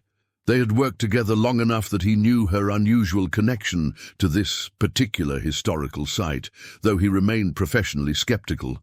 "Yes," Eliza admitted. "The dreams, the voices, they've been getting stronger since we arrived in Louisiana." She didn't add that last night's dream had been the most vivid yet, that she had seen Sarah's face with perfect clarity, had felt Isaiah's desperation as if it were her own. Such admissions would sound too much like the paranormal nonsense she had spent her career dismissing. "Well, the local historical society is excited about the project," Marcus said, changing the subject. "Apparently no one's done a proper archaeological survey of the slave quarters here. Too many stories about the place being haunted kept researchers away." "Convenient superstition," Eliza remarked, beginning to walk toward the house. "Makes it easier to ignore the atrocities that happened here." The property had passed through many hands since the Blackwood era, but had been abandoned for decades now, the land considered worthless due to soil depletion and the persistent rumors of hauntings. The current owner, a distant descendant of the original French settlers of the area, had readily granted Eliza's research team access, seemingly relieved that someone was willing to take an interest in the decaying property. As they approached the main house, Eliza felt the familiar prickling sensation at the back of her neck, the same feeling that had accompanied her dreams of this place for the past year. There was something here, something that had called to her across time and distance, drawing her from her comfortable university position in Boston to this remote corner of Louisiana. The house itself was a shell of its former grandeur, roof partially collapsed, windows broken, porches sagging. Nature had begun the slow process of reclamation, with vines crawling up the once white columns and small trees taking root in what had been the formal gardens. "We'll set up base camp in the old carriage house," Eliza decided, pointing to a smaller structure that appeared more intact than the main building. "It should be stable enough, and we can secure our equipment there." Marcus nodded, though his expression betrayed concern. "I'll get the ground-penetrating radar set up first." The slave quarters were supposedly along the eastern edge of the property, right? According to the parish records, yes, Eliza confirmed, though I want to focus on the cellar of the main house too, the storage cellar where... She stopped herself, realizing she was about to reference information from her dreams rather than historical documentation. "Where what?" Marcus prompted. "Where they likely kept slaves they wanted to punish," Eliza finished smoothly. Many plantations had designated spaces for that purpose. As they worked through the afternoon, setting up their equipment and beginning preliminary surveys of the grounds, Eliza found her attention repeatedly drawn to a particular spot near what would have been the back of the main house. Nothing visually distinguished it from the surrounding area, just more overgrown grass and scattered debris. But something about it called to her, like a voice just below the threshold of hearing. When Marcus took a break to make some calls, Eliza found herself walking toward the spot as if pulled by an invisible thread. Standing there, she closed her eyes, allowing the sensations to wash over her. The warm Louisiana sun on her face, the distant call of birds, and something else. A presence, a memory embedded in the very soil beneath her feet. "This is where it happened," she whispered to herself. The gatherings, the cruel games she forced them to play. Opening her eyes, Eliza knelt and began to clear away some of the debris and overgrowth, her trained archaeologist's hands working gently but purposefully. A few inches below the surface, her fingers encountered something solid, a flat stone different from the natural soil composition. Heart racing, she carefully excavated around the object, revealing what appeared to be a small stone marker, crudely carved and weathered by time. As she brushed away the last of the dirt, Eliza gasped. There, barely visible but unmistakable, was a name. Sarah. "Marcus!" she called, her voice unsteady. "Come see this!" Her assistant hurried over, camera in hand. "What did you find?" "A grave marker," Eliza said, sitting back on her heels to give him a better view. "And not just any grave. This is Sarah Miller's grave." Marcus looked confused. "Who is Sarah Miller? I don't remember her from the documentation." Eliza hesitated. She couldn't explain that Sarah had been appearing in her dreams for months, that she knew intimate details of this woman's life that were recorded nowhere in the historical record. "I believe she was one of the slaves who attempted to escape in 1838, she said instead, keeping her explanation professionally vague. "I found a brief reference in the parish death records. It wasn't entirely a lie. There had been a notation in those records of a female slave who died at Red River Plantation in late 1838, though no name had been given. But Eliza knew, had known somehow since the dreams began, that it was Sarah. "Strange place for a burial," Marcus observed, photographing the marker from multiple angles. "Right in the yard rather than in the slave cemetery." "Gee, not strange if it was meant as a message," Eliza replied quietly, "a warning to others about the consequences of trying to escape." As the sun began to set, casting long shadows across the abandoned plantation, they continued their work with renewed purpose. The discovery of Sarah's grave marker lent urgency to Eliza's research, a tangible connection to the history she had been pursuing through archives and, increasingly, through her dreams. Later that evening, as they reviewed the day's findings in the makeshift camp they'd established in the old carriage house, Eliza felt the familiar heaviness descending, the prelude to dreams that had become more vivid and disturbing since their arrival in Louisiana. "I think I'll turn in early," she told Marcus, who was still cataloguing photographs on his laptop. "Tomorrow I want to start excavating near that marker, see if there are others." "Are you feeling all right?" he asked, genuine concern in his voice. "You've seemed distracted since we got here." Eliza managed a reassuring smile, just tired and excited about the find. "This could be significant, Marcus.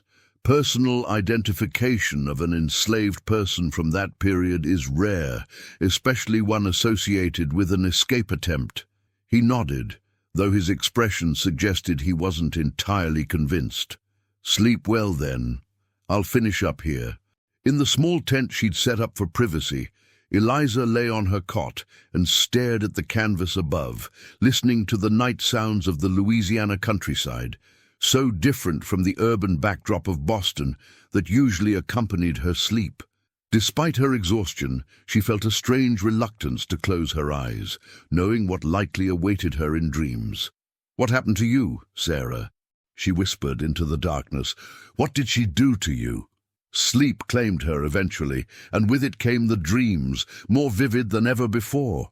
She was in the cellar, the damp earth walls pressing in around her, the only light coming from a small grate near the ceiling. Her wrists were raw from the ropes that had bound her earlier, her body aching from the rough handling of Hobbs and his men. But it was the fear for her unborn child that consumed her thoughts, the terrifying knowledge that Eleanor Blackwood considered the baby her property to dispose of as she wished. Sarah shifted on the dirt floor, trying to find a position that eased the pressure on her swollen belly. The child within her moved, a reassuring flutter that brought both comfort and renewed anguish. This child, like Jacob, would be born into bondage unless Isaiah somehow managed to return for them both, a possibility that filled her with equal parts hope and dread. Time lost meaning in the darkness of the cellar. Sarah drifted in and out of consciousness, her dreams filled with images of Isaiah and Jacob making their way north, finding the freedom she had sacrificed herself to secure. In lucid moments she prayed, not for rescue, which seemed increasingly unlikely, but for the strength to endure whatever was to come without breaking. When the cellar door finally opened, the sudden shaft of light was blinding. Sarah raised a hand to shield her eyes, making out the silhouette of Eleanor Blackwood descending the rough wooden steps. 3 days, Eleanor said, her voice calm as if commenting on the weather. 3 days, and no sign of your husband. Perhaps he's abandoned you after all. Sarah said nothing, conserving what little strength remained after days without food or water. She knew Eleanor's game, the attempts to sow doubt and despair, to break her spirit before breaking her body. Mr. Whitmore has expressed interest in purchasing you, Eleanor continued, circling Sarah like a predator. He has operations in Charleston, a much harsher environment than Red River, but perhaps that would be fitting punishment for your ingratitude. Still, Sarah maintained her silence, eyes fixed on a point beyond Eleanor, refusing to give her the satisfaction of a response. Eleanor's composure slipped just slightly. You think your silence protects you? That your dignity means anything here? She knelt suddenly, gripping Sarah's chin and forcing her to meet her gaze. I own every part of you, Sarah, your body, your child, your very breath, and I will destroy each one unless you tell me where Isaiah planned to go. Sarah looked directly into Eleanor's pale eyes, seeing the madness that lurked behind the veneer of aristocratic refinement. He's free, she said, her voice hoarse from thirst but steady. That's all that matters now. The simple statement hit Eleanor like a physical blow. She released Sarah's chin and stood, her face contorted with a fury that transcended mere anger. Bring her up, she ordered the men waiting at the cellar entrance. It's time she joined us for dinner. The bizarre instruction confused Sarah until she was dragged from the cellar into the evening air, where she saw what awaited her. In the yard where Eleanor typically held her gatherings, a table had been set with fine china and crystal, illuminated by torches. Seated around it were Eleanor, Whitmore, and several other white guests Sarah didn't recognize. Clearly a dinner party in progress. But more horrifying was the audience. All of Red River's remaining slaves had been assembled to watch, their faces showing the careful blankness that was their only protection against Eleanor's cruelty. Ah, here's our guest of honor, Eleanor announced as Sarah was brought forward. A mother-to-be who values freedom more than her child's welfare. How enlightened! Nervous laughter rippled through the white guests, though some looked uncomfortable with the spectacle. Whitmore, however, watched with undisguised interest, his cold eyes evaluating Sarah as one might appraise livestock. Sit her there, Eleanor instructed, indicating an empty chair at the table. The men holding Sarah forced her into the seat. The incongruity of her filthy, weakened state amid the elegant table setting, creating exactly the humiliating contrast Eleanor had intended. Now, Eleanor said, lifting her wineglass in a mocking toast, let us continue our discussion of property rights and the natural order. Sarah here believes she has the right to freedom, to choose her own destiny rather than fulfill the purpose for which she was bred and bought. She turned to Sarah. "Isn't that right, my dear? You believe yourself equal to those born to privilege and power?" Sarah remained silent, focusing on staying upright in the chair despite her exhaustion and the painful contractions that had begun hours earlier. Contractions she had been hiding, knowing instinctively that the onset of labor would only make her more vulnerable to Eleanor's manipulations. "Such rudeness," Eleanor commented when Sarah didn't respond. "And after I've invited you to dine with us." She gestured to a servant who placed a plate in front of Sarah. "Eat. You'll need your strength for what's to come." The smell of the food, roasted meat, fresh bread, vegetables from the plantation garden, was almost unbearable after days of starvation. But Sarah recognized the trap. Accepting Eleanor's hospitality would be the first step in breaking her will, acknowledging Eleanor's power to give or withhold the basics of life. With a deliberate motion that took all her remaining strength, Sarah pushed the plate away. The table went silent, the white guests frozen in shock at such blatant defiance from a slave.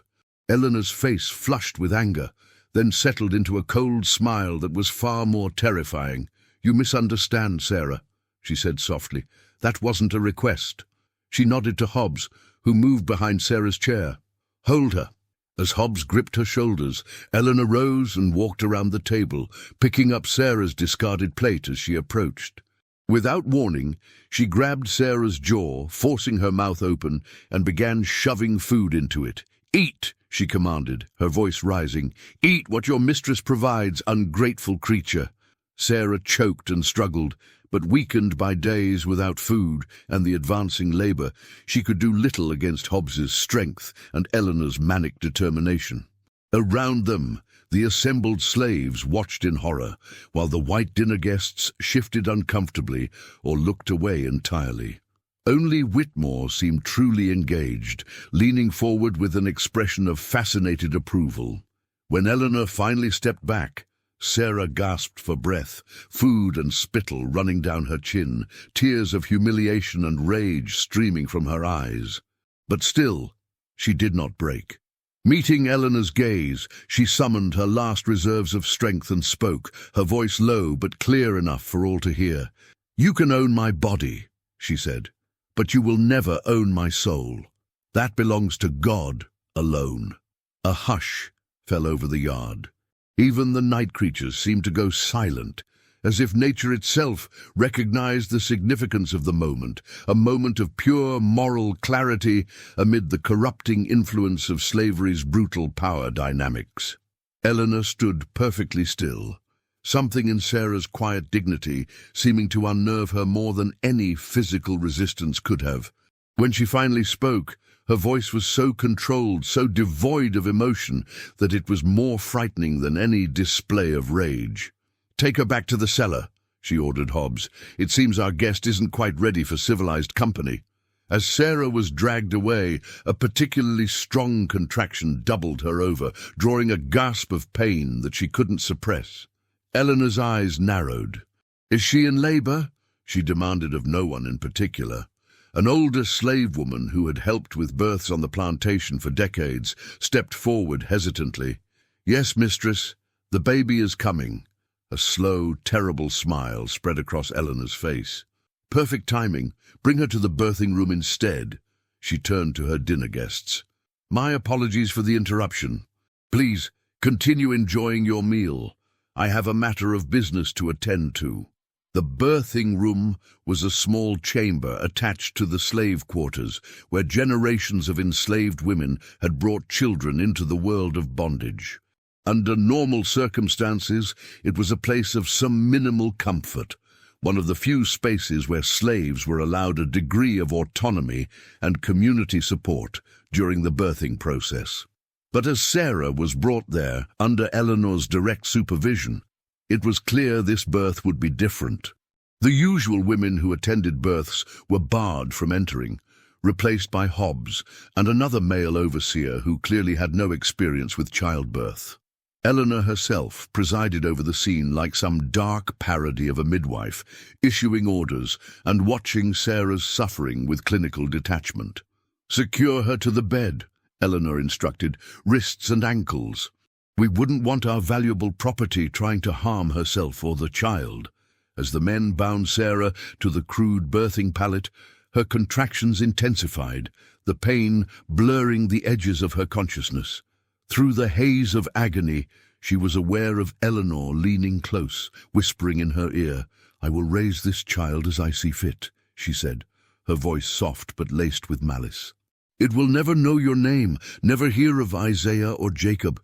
It will be taught that its mother was weak and foolish, abandoning it for a futile grasp at freedom." The words cut deeper than any physical pain, striking at Sarah's most fundamental fear, that her child would grow up without knowing the truth of its heritage, without understanding the sacrifice made in the name of freedom. That Eleanor would corrupt its mind and spirit, as she had tried to corrupt so many others. "No," Sarah gasped between contractions. "You won't." "I will," Eleanor interrupted, straightening up. "And there's nothing you can do to stop me. Now push. Let's see what my investment has produced." Yukotun. What followed was hours of agony, made worse by the complete lack of proper assistance and the psychological torment of Eleanor's constant presence. As dawn approached, Sarah's strength was fading, her life force draining with each futile push that failed to deliver the child. "She's too weak," Hobbs said finally, a hint of genuine concern in his voice. Cruel as he was, he understood the economic value of both mother and child, and saw both slipping away. "She needs help." Eleanor considered this, then nodded reluctantly. "Fetch Mama Rose." But just her. No one else. Minutes later, the elderly healer was brought to the birthing room, her dark eyes taking in the situation with a mixture of horror and professional assessment. Without a word to Eleanor, she moved to Sarah's side, her gnarled hands gentle as they examined her. "The baby's turned wrong," she announced. "Need to move it or they both die." Eleanor's face tightened at the blunt assessment. "Save the child," she ordered. "That's the priority." Mama Rose ignored her, already working with the efficiency of decades of experience. She murmured to Sarah in a mixture of English and fragments of her native African language, her voice soothing and encouraging where Eleanor's had been cold and demanding. Under her skilled guidance, Sarah found new reserves of strength for a final push. With a cry that seemed to contain all the pain and hope and despair of her existence, she brought her daughter into the world, a tiny, perfect being whose first breath was a defiant cry against the circumstances of her birth. "A girl," Mama Rose announced, quickly cutting the cord and wrapping the infant in clean cloths she had brought with her. Strong, despite everything. Eleanor stepped forward to take the child, but Mama Rose turned away, placing the newborn in Sarah's bound arms. "Mother holds her first," she said with quiet authority. "That's the proper way." For a moment Eleanor seemed about to object, but something, perhaps the sheer moral weight of the old woman's presence, stopped her. She stepped back, allowing Sarah a brief moment with her daughter. "Libby," Sarah whispered, looking into her child's face with a love that transcended the horror of their circumstances. "Your name is Libby, for liberty." She pressed her lips to the infant's forehead, imprinting a blessing and a promise. "Remember, little one, remember who you are." Then, with a gentle motion that surprised everyone present, she turned to Mama Rose. "Take her," she said, her voice suddenly peaceful. "Keep her safe as long as you can." The old woman nodded, understanding passing between them as she lifted the child from Sarah's arms. In that moment, it was as if both women knew what was coming, that Sarah's journey was ending while her daughter's was just beginning. Eleanor, impatient with this display of tenderness, stepped forward again. "Enough of this sentimentality. The child is plantation property, to be raised as I see fit." She reached for the infant, but before she could take her, Sarah spoke again. "Her name is Libby," she said, her voice stronger than seemed possible given her weakened state. "And one day she will be free. That is my gift to her, a name and a promise. You can take everything else, but you cannot take that." The simple declaration hung in the air, like a prophecy. Eleanor's face contorted with rage. But before she could respond, Sarah's body was seized by a violent tremor. Blood, far too much blood, soaked through the birthing pallet. "She's hemorrhaging," Mama Rose said urgently. "Need to stop the bleeding." But it was too late. Sarah's eyes, which had been fixed on her daughter with such love, began to lose focus. Her breathing became shallow, then ragged. With her last conscious thought, she formed a prayer, not for herself, but for Isaiah and Jacob, that they might find the freedom she had died seeking, and for little Libby, that she might somehow escape the legacy of bondage into which she had been born. Sarah Miller died as the morning sun rose over Red River Plantation, its light filtering through the small window of the birthing room to touch her face one last time.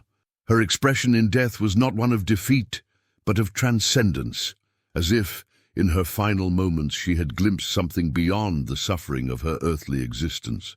Eleanor Blackwood, faced with this ultimate escape from her control, ordered Sarah's body buried in the yard where the gatherings had taken place, a final humiliation meant to serve as a warning to others.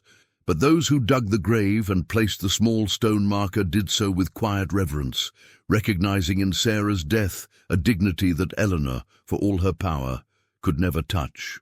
And Libby, the child born of such suffering and hope, passed into Mama Rose's care for the first years of her life, the old woman using what influence she had to keep the child close, whispering to her stories of her brave mother and father, ensuring that Sarah's final wish was granted, that her daughter would remember who she truly was. Eliza woke with a gasp, tears streaming down her face, the echo of Sarah's last moments still vivid in her mind. The tent was dark, but a faint grayness at its edges suggested dawn was approaching. She sat up, trying to orient herself, to separate the intense reality of her dream from the present moment. "Dr. Montgomery," Marcus's voice came from outside the tent. "Are you all right? I heard you cry out." "I'm fine," she managed, her voice unsteady. "Just a nightmare. I'll be out in a minute." As she dressed and prepared to face the day, Eliza tried to process what she had experienced. The dream had been different from the others, more detailed, more complete, as if Sarah's story had finally revealed itself in its entirety. Outside, the Louisiana morning was misty, the abandoned plantation shrouded in an ethereal fog that seemed fitting given the night's revelations. Marcus was already at work, setting up equipment near Sarah's grave marker. "I want to extend the search area," Eliza told him as she approached, sipping from a thermos of coffee, "particularly toward the old slave quarters and the area where the birthing room would have been." Marcus looked up in surprise. "How do you know where the birthing room was? That wasn't in any of the documentation we reviewed." Eliza hesitated, then decided on a partial truth. "I've been doing additional research. Some oral histories from the area suggest the layout." It wasn't entirely a lie. There were oral histories about Red River Plantation, passed down through generations of local families, both white and black, though none had provided the specific details Eliza now possessed. They worked methodically through the morning, the ground-penetrating radar revealing anomalies that suggested structures and possible burial sites beyond the one they had already discovered. By noon, they had mapped what appeared to be the complete foundation of the slave quarters, as well as several unmarked graves in the vicinity. As Eliza was examining the data on their portable display, a vehicle approached along the overgrown driveway, an old pickup truck that seemed to blend with the rural Louisiana landscape. It parked near their equipment, and an elderly black woman emerged, her movements deliberate but strong for someone who appeared to be in her 80s. "Morning," she called as she approached. "You must be the historians from up north." Eliza straightened, wiping dirt from her hands, before extending one in greeting. "Dr. Eliza Montgomery, and this is my assistant, Marcus Chen. We're from Boston University." "Naomi Jefferson," the woman replied, her handshake firm. "My family's lived in this parish since before the Civil War. Heard you were digging into Red River's history." There was something in her tone, not quite suspicion, but a careful assessment that made Eliza wonder about her interest.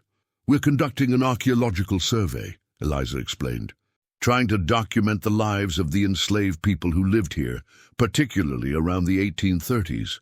Naomi's expression shifted slightly at the date. "Any particular reason for that time frame?" Eliza hesitated, then decided to be direct. "We discovered a grave marker yesterday for a woman named Sarah who died in 1838. I believe she was part of an escape attempt that ended badly." The elderly woman went very still, her dark eyes searching Eliza's face with sudden intensity. "Sarah Miller," she said, not a question, but a confirmation. "And her husband Isaiah, and their son Jacob, who made it north." Eliza felt a chill that had nothing to do with the morning air. "You know their story?" Naomi nodded slowly. "It's my family's story. Isaiah Miller was my great-great-grandfather. Jacob, his son, was my great-grandfather. The story of their escape from Red River and Sarah's sacrifice has been passed down through generations." The revelation left Eliza momentarily speechless.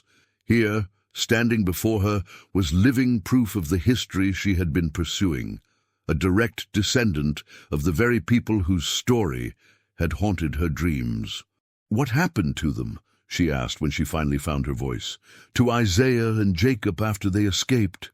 Naomi's face softened with something like pride. "They made it to Ohio. Isaiah never remarried, wore mourning for Sarah until his dying day. He worked with the Underground Railroad for years, helping others find the freedom that cost him so dearly. Jacob grew up to be a teacher in a freedmen's school after the Civil War." "And Libby?" Eliza asked without thinking. "Sarah's daughter who was born the day she died?" Naomi's eyes widened in genuine shock. "How could you possibly know about Libby? That's not in any historical record. It's only in our family's oral history." Eliza realized her mistake too late. There was no documented evidence of Sarah's daughter. No way Eliza could have known about her, except through the dreams. I've been having dreams," she admitted, the truth suddenly seeming the only possible response. "About Sarah, about what happened here. They started months ago, became stronger as I got closer to this place. Last night, I dreamed about Libby's birth and Sarah's death." She expected skepticism, perhaps even mockery. Instead, Naomi nodded as if Eliza had confirmed something she already suspected. "The women in my family have always said that Sarah's spirit is restless," she said quietly. "That she reaches out to those who might help tell her story, the true story, not just what's in official records written by the people who owned her." "What happened to Libby?" Eliza asked, drawn back to the question that had prompted her inadvertent revelation. "She survived, raised in part by an old healer woman on the plantation until she was old enough to be sold. Ended up in New Orleans, eventually bought her own freedom with money she saved working extra jobs, made her way north and found her father and brother in Ohio when she was 19. The family was reunited, except for Sarah." Naomi looked toward the grave marker they had uncovered. "She's been waiting all this time for someone to tell her story, to make sure the truth isn't forgotten." The simple statement resonated with something Eliza had felt since the dreams began, a sense of obligation, of being chosen for a specific purpose. She had pursued this research with an intensity that had puzzled her colleagues, driven by something beyond professional curiosity. "I'd like to hear your family's version of the story," Eliza said, "to compare it with what I've experienced." Naomi studied her for a moment, then nodded. "I think that's why I was drawn here today. Something told me it was time to visit this place again, to face old ghosts." She looked around at the decaying plantation. "The evil that was done here lingers, Dr. Montgomery. Eleanor Blackwood's cruelty didn't end with her death. It echoed through generations." "What happened to her?" Eliza asked, realizing she had never dreamed of Eleanor's fate. "Madness, according to the stories. After Sarah died, she became obsessed with finding Isaiah and Jacob, spent her fortune hiring men to search for them. The plantation fell into ruin, and she began claiming she could see Sarah's ghost during her midnight gatherings. Eventually, she was found dead in the cellar where she'd kept Sarah. No visible cause, just dead, with a look of absolute terror on her face. Naomi paused. Local legend says Sarah's spirit finally confronted her, showed her the true cost of her cruelty. As they continued talking, sharing details of Sarah's story from their different sources of knowledge, Eliza felt a profound sense of connection, not just to Naomi and her family history, but to Sarah herself. The dreams had not been random or meaningless. They had been a call across time, a plea for remembrance and justice, from a woman whose dignity had transcended the brutal system that claimed to own her. The archaeological work continued for weeks, yielding physical evidence that corroborated both Naomi's family history and Eliza's dreams. They discovered the foundations of the cellar where Sarah had been imprisoned, artifacts from the slave quarters that told stories of daily life and resistance, and, most significantly, the remains of the birthing room where Libby had entered the world as her mother departed it. With Naomi's blessing and participation, Eliza expanded her research to include the oral histories of other local families descended from Red River's enslaved population.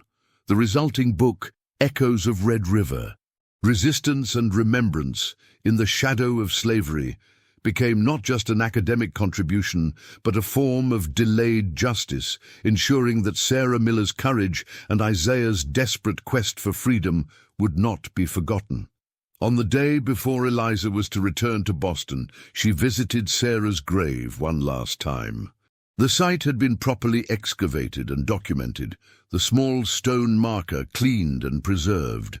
Naomi had arranged for a proper headstone to be placed beside it, bearing Sarah's full name and the simple epitaph, "She died in bondage, so others might live in freedom." Standing there in the late afternoon sun, Eliza felt a presence, not frightening but peaceful, a gentle acknowledgement of completion. The dreams had stopped weeks ago, as if Sarah, having successfully transmitted her story, had finally found rest. "I won't forget," Eliza promised quietly. "Your story will be told, your sacrifice remembered." A breeze stirred the Spanish moss in the oak trees above, creating a whispering sound that could have been the rustle of leaves, or could have been a voice from beyond time, offering thanks for a promise kept and a truth finally told. In the fading light of day, as shadows lengthened across what had once been Red River Plantation, the echoes of the past seemed to merge with the present, not as haunting, but as healing. The terrible price of freedom paid by Sarah Miller had not been in vain. Her daughter Libby had lived to know liberty. Jacob had grown up to educate a generation born after slavery's end, and Isaiah's work with the Underground Railroad had helped countless others escape bondage. And now, nearly 2 centuries later, their story would take its rightful place in the complex, painful, essential narrative of America. A testament to the indomitable human spirit that refuses to be owned, even in the darkest hours of oppression.